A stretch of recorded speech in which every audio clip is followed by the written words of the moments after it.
The predominant mode of spatial human-computer interaction for the past quarter century has proven itself powerful and flexible. But is the mouse to be indelibly the sole conduit for desktop interaction? Despite the mouse's pedigree, its constriction to a single point of interaction greatly limits the bandwidth of information that it can convey. A user's entire hand, capable in the real world of intricate manipulations, is reduced to a single pair of coordinates. Making actions of any greater complexity than the classic drag and drop require multiple divisions of action. There is a rough consensus in the industry that the future lies in the domain of multi-touch technology. By definition, a vast increase in interaction bandwidth. But while its success in the mobile sector seems to portend a future on the desktop, there are obstacles that stand in the way of this transition. The primary obstacle is disappointingly simple. A multi-touch desktop monitor isn't compatible with the human body for day-to-day use. Studies bearing out intuition show that extended use of a traditionally oriented touchscreen induces unacceptable levels of fatigue in the user's arms. Even in a drafting table configuration, there's the potential for neck strain, and regardless of the configuration, there remains the simple matter of the visual obstruction of the user's hands. These are at the heart of the mouse's longevity. With the mouse, the hands remain in a resting position while the user is free to look straight ahead, and as the mouse is a proxy for the on-screen pointer, there's no obstruction outside the pointer itself. Rather than require users to adapt to interface technology in often uncomfortable ways, 10 GUI adapts the touch interface to the proven posture of the mouse.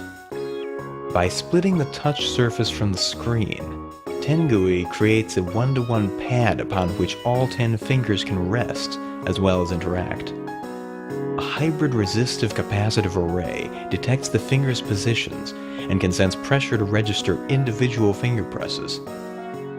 At last, the vast ergonomic advantages of the mouse are united with the vast potential of multi-touch. This is just the beginning. Ever since Xerox PARC's STAR system, tasks on a graphical display have been managed primarily in windows arranged in 2 dimensions. While this was ideal for a limited number of windows, modern workflows with many windowed areas and objects make lateral organization more complex. Numerous approaches have been undertaken to ease the management of these increasing numbers of windows, but despite often novel ideas, none attack the root problem of the messy, windowed desktop.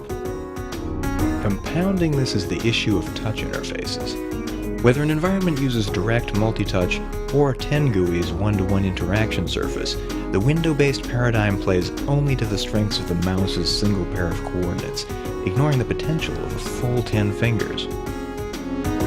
Some say that a move to 3 dimensions is the answer. 10 GUI looks in the opposite direction, away from the clutter caused by the arbitrary scattering of windows, and toward a more efficient system that puts the user in control. We call it Continuum.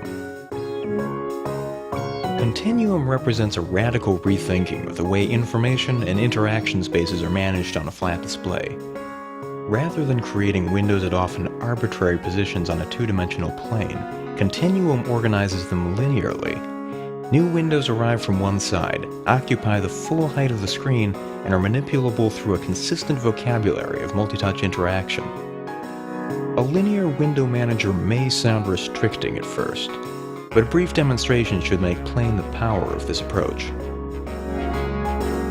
There is one detail of the interaction surface that's added for Continuum: the local and global edges. A subtle ridge informs the fingers of the edge of the pad, but the touch surface extends slightly beyond, to the left and to the right. Right is the global edge. Touching it invokes a menu to launch and manage applications. Left is the local edge. Touching it invokes the current applications menu.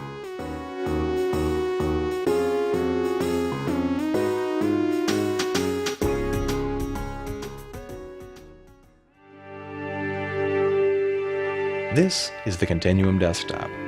As a default, it's home to a few minimal widgets and nothing else. The edges are where everything starts.